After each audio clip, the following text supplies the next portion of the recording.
With his arms crossed, James looked up at the large hole that the explosion had ripped into the wall of the detention center during the attack. Obviously there wasn't that much to see from this distance, as he was still far from getting any closer than 20 measures by a heavily enforced security barricade. However, while his own act of looking up there may have seemed generally useless, it was still important that he came here every day, not to see it with his own eyes, but so the much sharper mechanical eyes attached to his equipment could take a good look at it. Although the cameras on UHSTF gear were usually meant to hold the soldiers wearing them accountable for anything they might do while on duty, their constant recording to gather evidence for possible persecution was of course also quite useful for gathering said evidence against anyone or anything else that just so happened to be in the soldiers' general vicinity. And for James's orders and duty to keep a close eye on this crime scene, to make sure it wasn't meddled with, having multiple recordings of it taken by the cameras on his and the uniforms of whoever happened to accompany him to the scene every day, was certainly a useful tool to spot any subtle changes that may have occurred between the times when he came to visit. Still, James didn't just stare at the broken wall to collect data. After all, he still didn't know what had happened here. So many dead, so much distrust sowed, and apparently, at least in some way, by his own people. Why? He remembered the covered bodies as they were dragged out from the rubble. He remembered the injured, some of whom had burns over their entire body. And now he stared at the wall that had been blown to bits, almost as if his gaze was demanding that the metal tell him the secrets of what had occurred here. As if he could somehow see into the material's memories to get a clearer picture of the people that had conducted this attack. But, alas, that was not how the world worked. The metal was silent, and the attack remained a mystery to him. As he stared, there was suddenly a vibration in his pocket. Being suddenly jerked out of his deep staring, it took James a moment to realize his phone was going off. Quickly shaking his head, he recovered from his mental whiplash and reached to pull the device out of his pocket. He didn't recognize the number displayed on the screen as he picked up the call. "Aldwin speaking," he said into the phone, while briefly glancing back up at the wall once again. "Ah, did I reach James Aldwin? Wonderful." A high, clearly human voice greeted him from the other side. "You did. Who am I speaking to?" James inquired, doing his best to remember if he recognized the voice. However, he was sure that he didn't. And if it was someone who called him on any sort of official business, they would have led with their own credentials. "I'm sorry to disturb you. You must be terribly busy at the moment. My name is Dr. Genevieve Duarte, and I lead the legal department of Nairobi Dynamic Robotics." The voice introduced itself. "Ah," James replied, as things clicked into place. "You're calling because of Curie." He rubbed his eyes for a moment, as they had become strained from his intense staring. "Indeed," the lawyer quickly replied. "Our employee has informed us about their current situation, and, of course, we cannot let such an amazing asset be stifled by such an attack on their liberty. Therefore, Nadiro's legal team is taking on the case. Don't you worry. We'll have this shady judgment dismantled like our finest products before shipping." "Thank you," James said, and did his best to show some amusement at the joke, although he could barely get up more than a semi-human breath. Then his brow furrowed slightly as he realized something. "But why are you calling me about this?" The lawyer was quiet for a moment before deliberately clearing her throat. "Just a mild precaution," she finally replied, after a moment of deliberation. "We want to ensure this case goes as smoothly as possibly. Therefore, we would like to ask you, with all due respect that you are owed, to please be professional, stay out of the proceedings, and cooperate with the authorities wherever you have to." James remained silent as he listened to that, and a good bit after. Then, finally, he leaned his head back all the way into his neck, and exhaled in a very mild groan. It seemed that Curie had shared more than just their situation. He started to say, and apparently either his tone in that one word or his mere breathing has sounded confrontational enough that the lawyer had immediately picked up on it. "Mr. Aldwin, this is a delicate legal proceeding, and you are in the middle of a pre-election," Dr. Duarte reminded him so firmly that it basically sounded like a scolding. "We are experts. Please allow us to do our job properly and do yours properly in return. After all, we would all like it if cases like this one could no longer repeat themselves in the future, wouldn't we?"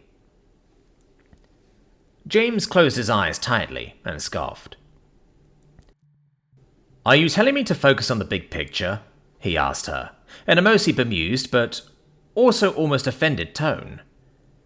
"I am telling you that you have better things to do than getting into petty fights with the authorities," Dr. Duarte said, very firmly back to him.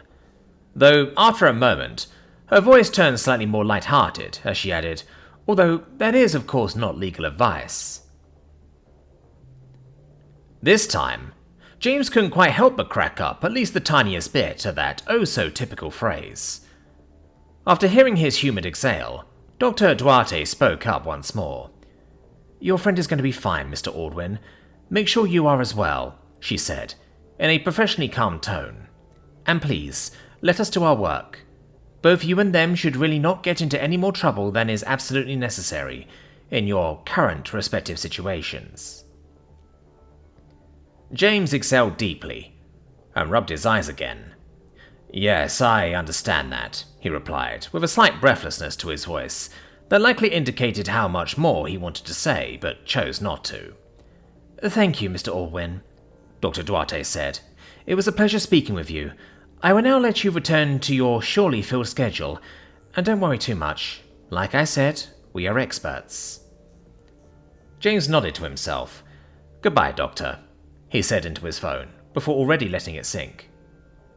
"Goodbye, miss," was what he just about picked up on before he hung up the call completely, immediately storing his phone back into his pocket. A moment later, he buried his face into his hand, doing his best to not stress out over the thought of just having to let Curie go when someone came to collect them. When he pulled his hand down again, he noticed a large shadow blocking light from falling onto his face. Glancing up, he saw 4 fiery eyes staring down at him, sort of finding himself surprised that not one of them was glancing around at their surroundings. "I'm fine," James assured the large lizard in front of him, and he looked directly into Conglorch's eyes, putting on his best reassuring smile, not holding back on showing his teeth while interacting with the massive predator. However, Conglorch's response admittedly slightly stumped him, as the massive lizardor simply tilted his head slightly to the side as he glared down at the human. Soon, 3 of his eyes left James's face and started to look around at everything around them again.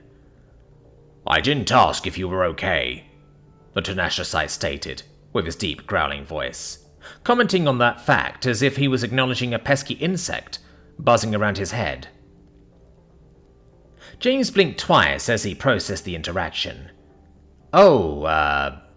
He said, admittedly taken totally out of it for a moment, as he tried to think of a way to respond to that.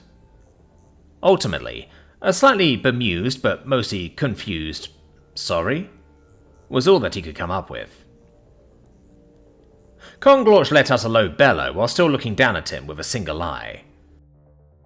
"You are forgiven," he then stated, and moved his head slightly to no longer make it seem like he directly stared at James, even though the eye looking at the human still remained firmly locked onto his face, as Conglorch's massive head moved to face another direction.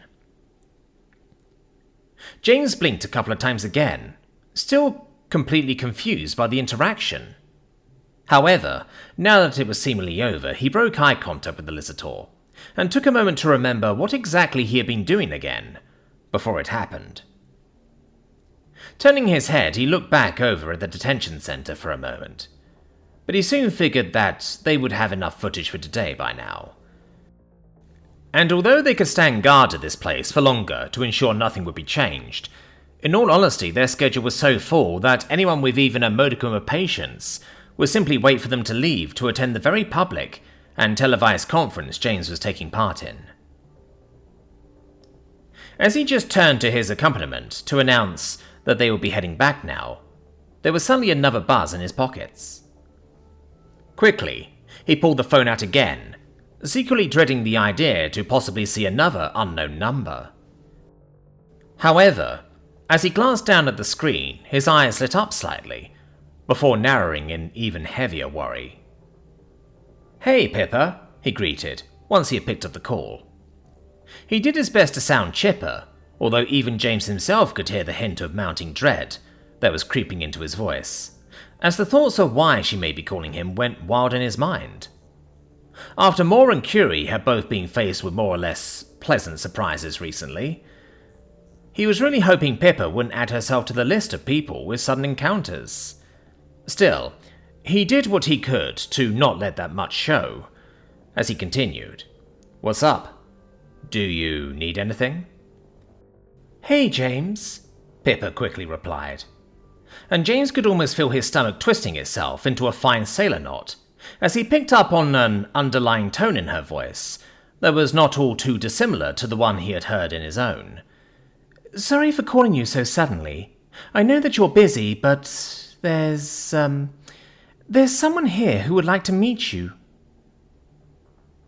There was a hint of serious intimidation in Pippa's voice that made James's blood run cold. "Who is it?" he almost immediately asked her, and he dropped a lot of the chipper pretense as his voice turned more serious. "Are you all right?" "Yes," Pippa quickly said. She sounded slightly hasty in confirming that much, but it also sounded genuine, more like hastily correcting a mistake of her own than wishing to swiftly please someone threatening her. Although it was just a hunch, it still calmed James slightly. "Yes, I'm all right. Don't worry. I don't think I'm in danger or anything." She then quickly took a couple of audible breaths before she continued speaking. "But as to who it is, they asked me not to tell you," she added, seemingly remembering that James had asked another question. James furrowed his brow slightly once more. "That sounds pretty sketchy," James said, knowing full well that Pippa was completely aware of his current precarious situation. "Yes, I know, but I think it's going to be fine," Pippa replied after a moment of contemplative silence. "They are not exactly people I would expect to plan an ambush, or even be capable of one, really." James now also paused for a second. "Could you elaborate?" he then wondered out loud, really trying to figure how he should properly react to this occurrence. "You'll know it when you see them," Pippa replied. Then she sighed. "Listen, James, they aren't forcing me to not reveal who they are, they just asked me not to. And if I wanted to lure you into a trap, under duress or otherwise, I could have just asked you to come and hang out. I know that this is sketchy, but please consider meeting them, all right? I think it might be important." James inhaled deeply and rubbed a hand over his face as he made the judgment call. "At your tent?" he asked her, while pulling his hand down slowly. "Yes, they're going to stick around the entire day," Pippa replied. "Cliff and Fiver are also both around, and they don't seem overly afraid of them either." "All right, I'll come by unannounced at some point," James finally said, and taking that little precaution to make sure people can prepare too well for him. "Thanks, James," Pippa said. And to his relief, the dread in her voice had disappeared over the course of the conversation. "I really think you won't regret this." James let out a long breath and nodded to himself. "All right, be safe. See you then," he then said with genuine care. He truly meant that. "Be safe, James," Pippa replied, before hanging up the call. Once again, James removed his phone from his head and quickly put it back into his pocket. Almost immediately after, a voice from his side pulled his attention onto it. "So, from what I gathered, we're going to make a pit stop on the way home?" Admir asked, with a mild chuckle that clearly covered up some sort of concern. "I'll call home base and let them know." Today, the job of accompanying James while walking around the station had fallen onto him, Tuya and Athena, as all of the higher-ranking people had stayed at home to help deal with requesting all of the direct help the UHSTF could officially offer Curie. Additionally, Sheeda had expressed the desire not to visit the detention center again, if she didn't explicitly have to, which was a request that James was all too happy to grant. Conglorch, on the other hand, has simply expressed the desire to come along to stretch his legs a bit. Although, admittedly, James was never against being in the company of the enormous predator while walking around. It turned out that, despite him not being empirically more dangerous than them in any way, the Tenastrocyte's huge and scary-looking frame was still far better at getting people looking for trouble to rethink their idea than the humans' much smaller bodies were. Therefore, they were far less bothered by passers-by randomly trying to get in their way, as they made their way over to the medical tent, or Pippa's volunteer group. "So I don't even have to voice my protest, right?" Athena asked, as they walked along the playfully illuminated walkways of the station. "It is acknowledged, Captain," James replied, and looked to the ground, though the thoughtfulness of that action was slightly undercut by the lights playfully forming ripples around his every footstep. "If James trusts that kangaroo, this surely can't be too bad, right?" Admir chimed in confidently, and James quietly appreciated the trust he put into him. "We can never be too careful." Tuya also inserted herself into the conversation. "But we're also not really in a position to reject potential allies. We really have far too few of those. And if a friend tells us we probably want to hear them out, then it's probably better to just be ready to defend ourselves if things go south, but still go in with an open mind." James nodded. Pippa isn't dumb.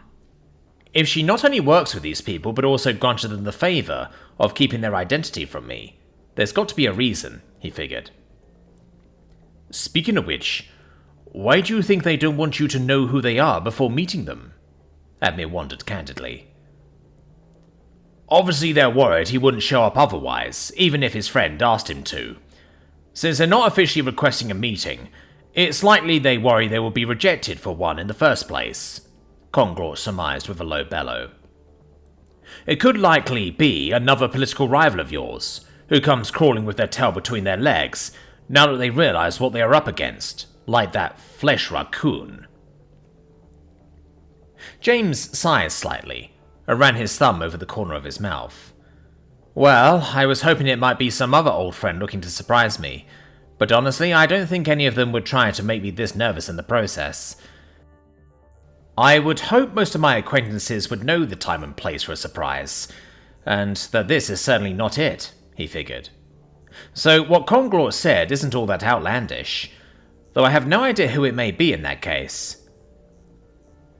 Goshelngaz is too senile to change his ways, and I seriously doubt the High Matriarch had a sudden change of heart.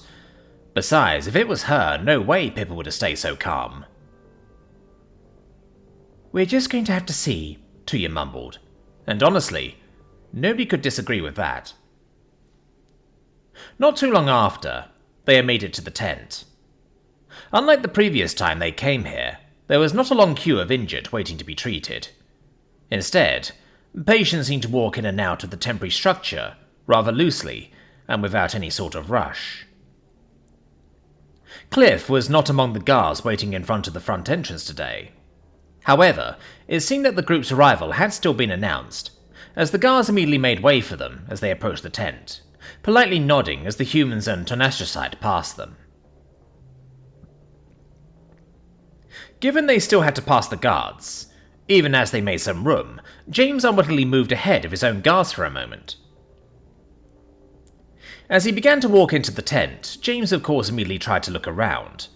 However, as he did, he turned his gaze first to his left side. And as he did, there was suddenly an immense rush of a prickling feeling in the back of his head, as every single hair on his neck instantly stood up straight, as if an electric current was running through him. Acting entirely on instinct, James quickly ducked down and took a few quick steps forward to avoid the unseen threat that his body warned him about, as it seemingly reached for him. And as he did, he could indeed feel a mild flow of air brush over his neck, that indicated that something really just missed him. Not even a moment later, he heard the rustling of quick movement and the clicking of metal as 3 weapons were raised into the air, their barrels pointed at whoever had tried to lay hand on James, thereby humans who seemingly hadn't looked in the wrong direction first. What followed was a hasty sequence of events that all in all lasted less than 5 seconds, but felt much longer as it happened. Somewhere outside of his vision, James heard Pippa gasp. In the same moment, the tank guards turned, seemingly shocked by the brandished weapons, and stepped in to try and calm the conflict. While still turning, James could hear the thundering footsteps of 2 truly massive bodies as one pushed itself in front of the other hectically to protect her from the possible gunfire in the very corner of his vision. Another outcry could be heard, much shriller and louder than Pippa's. Finally, James had turned around completely, and his eyes widened as they met with a familiar face, one that he had most certainly not expected to see here. "Stop!" he yelled, and lifted his hand in an additional stop motion, causing his colleagues to freeze in place. Only then did time seem to run smoothly again. The 3 soldiers slowly lowered their weapons, which in turn caused the tank guards to also halt their approach, presumably to not escalate the situation again. Meanwhile, James could see Pippa hop up to him in the corner of his vision, though admittedly, he couldn't quite look completely over to properly greet her, because his eyes still remained glued to the face right in front of him. Well, almost right in front of him, if you didn't count vertical distance, because said face hovered a good 5 meters above his head, up in the air. None other than HFY, Eminimara Tua, niece of the High Matriarch of the Zodiatos, possible future matriarch herself, and daughter of none other than Duralfren, stood there and looked down at James. All 6 of her near-pitch black eyes widened in shock. Her cell-like ears were flapping wildly. Inside himself, James could feel how his subconscious mind couldn't quite decide whether his phobia of the elephant-like beings was going to resurface or not as he looked at her. And not just her. Pressed in between her and the human stood a second Zodiatos, who had taken up a protective position in front of the young girl. Despite her already enormous size, that was so large that she had to keep her head down so she wouldn't accidentally lift the tent off his base with her long neck, this other one's shoulders still stood almost a measure higher than even hers. Clearly a Zodiatos bull. He stood at an enormous 6 measures of height at least, if not more. And while HFY's body was formed with a sort of smooth roundness, despite her deeply wrinkled grey-greenish skin, his skin was instead tightly stretched over a mountain of muscle stacked on more muscle. His legs were the size of ancient tree trunks, and his 4 tusks that were bared defensively in James's direction alone were the size of 2 humans each. His split trunk was raised in an action-ready Y shape, as his 6 black eyes glared down at what he obviously perceived to be would-be attackers, his ears flapping like his head was trying to fly off his shoulders with them. It would have been an intimidating sight for anyone, and the effect was only increased by the extreme size differences and the tight space they all found themselves in. Though, admittedly, James was sort of numb to this sort of display due to his past. James took a deep breath, closing his eyes to break off a moment of eye contact he had held with the massive elephant, and suppressing any desires of his body to bring back his once crippling fear of anything that looked like them. Releasing the breath, slowly, he then opened his eyes again. HFY. He greeted her, and looked up at the young woman's face again. It had been a long time since he had seen it. The last time was when she had unexpectedly visited him in his cell on Ostenjar. Back then, he had scared her by dropping on her head. It seems she might have looked to return the favour now, or maybe she just wanted to touch his head like she had so often tried to, with less than stellar results. You really shouldn't scare a Deathworlder like that. It could have unhealthy outcomes. HFY Nora slowly moved her trunk, reaching it out to her side to gently wrap one of its ends around one of the bull's tusks, while gently caressing his face with the other to calm him down. "I'm so sorry, James," she then slowly said, and her tone indicated that the statement applied to much more than just her scaring him. "I am so sorry." James's companions all glanced at each other for a moment, as they seemingly needed to process who this was, and how they ought to react. But with James being calm, their weapons remained dormant and lowered to the ground. "It's not your fault," James replied directly to HFY Nora's excuse, really holding not a bit of blame for her anywhere within him. It had been long clear to him that she really didn't have any part in what was happening, at least not a conscious one. Still, the question remained, but what are you doing here? Pushing herself still a bit more past her protective company, the young Zodiatos faced James completely, and began to lower her head some more. As she did, James found himself reminded of the last time he had come truly face to face with someone of her species. Although this time, it was far less menacing, as she went to her knees and lowered her long neck all the way down, so her head was on his level, with her tusks framing him on either side, and scraping along the ground as she did. "I'm sorry for the manner of our meeting. I wasn't sure if you would want to see me again after everything that had happened, but I simply have to speak to you," she explained, her trunk held up in a less aggressive Y shape than the bull had earlier, and clearly now trying very hard to not seem like it wanted to touch James in any way. James sighed and crossed his arms. "You could have at least tried to ask me first," he informed her, in a tone that wasn't necessarily meant to be belittling, but still spoke of a certain level of empathetic pity he felt for her seeming naivety. To his surprise, this seemed to get a little bit of a rise out of her companion, as the bull made a step in James's direction that wasn't quite threatening, but certainly filled with attitude.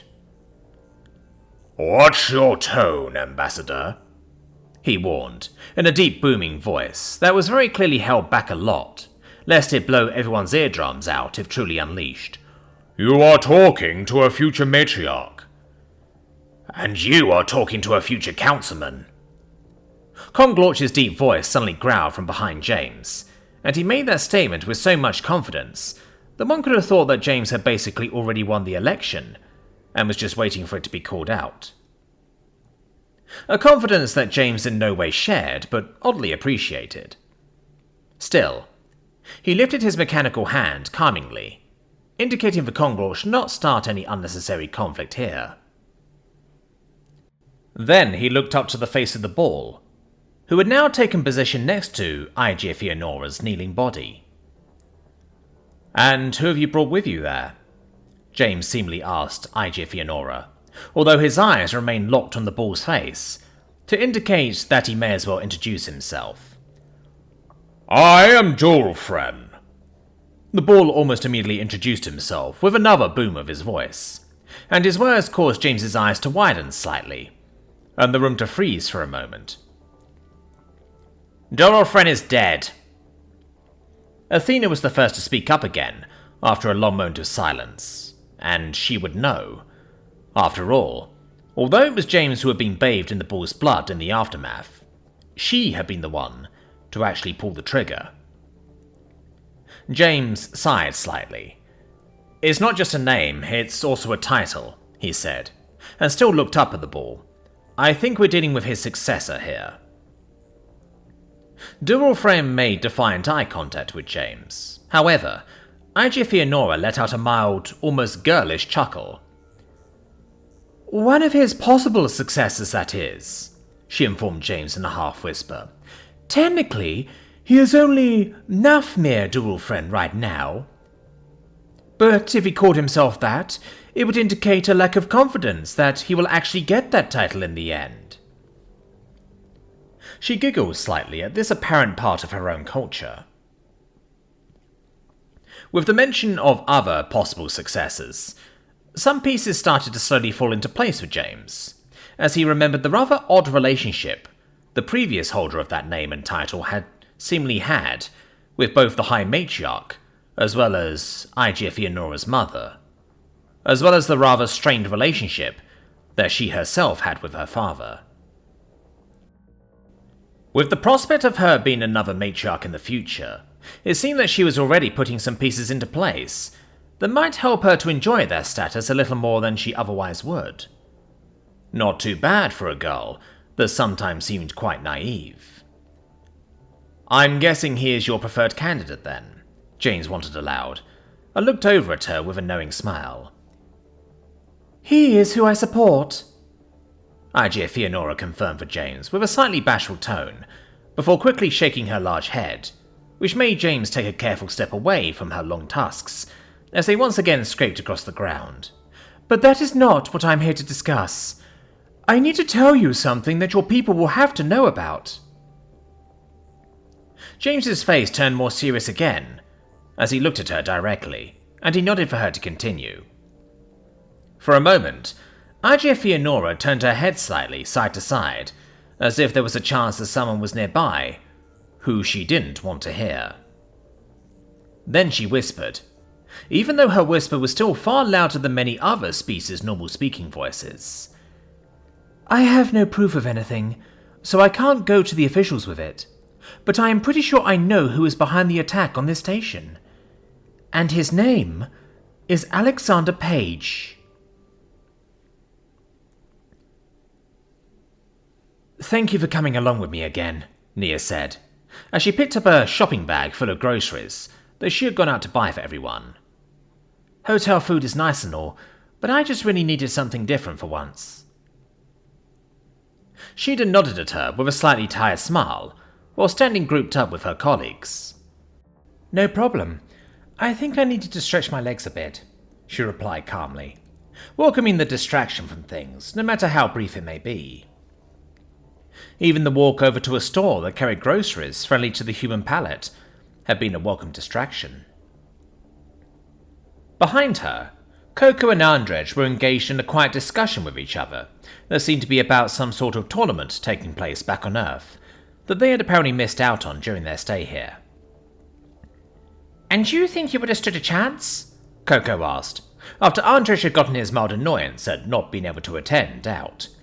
"Who won anyway?" "Redmond, who else?" Andrej replied with a mild scoff. "That guy is a damn machine. No way I could have beaten him, but I still like taking home the silver medal." Coco laughed in response. "Wow, is it really that bad?" she wondered, while Nia waved for all of them to come along as she started to leave the store. Coco started to distractedly follow, while keeping her attention on Andrej. Andrej chuckled and shook his head. "You can ask James. That guy is damn near untouchable. He won 4 years in a row now, and there is no end in sight," he explained, in a mixture of amusement and very well hidden annoyed jealousy. She'd smirked as she listened to their conversation, her ears twitching slightly as she was quiet and just listened. However, then, she heard something else. There was a sound. A very distinct sound that wasn't found in many places in the universe.